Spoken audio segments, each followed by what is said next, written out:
যেটা 15 বছরে হয় নাই সেটা আজকে হয়েছে। অলমোস্ট আমার গায়ে ধাক্কা দিয়ে আমাকে ফেলে দেওয়ার চেষ্টা হয়েছে।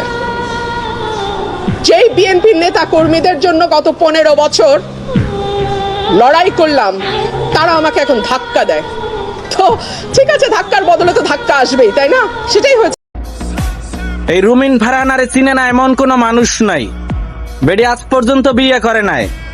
এক বিছানায় থাকতো তারেক রহমানের সাথে একটু ক্ষমতা পাওয়ার আশায়। যাই হোক, দুর্ভাগ্যবশত আওয়ামী লীগ সরকার ক্ষমতায় আসলো, তারেক রহমান বিদেশে পালাইয়া গেল। 15টা বছর তর্কে বিতর্কে রুমিন ফারহানা সবার মুখেই ছিল। আজকে রুমিন ফারহানার বয়স বেশি হয়ে গেছে, আগের মতন যৌবন নাই।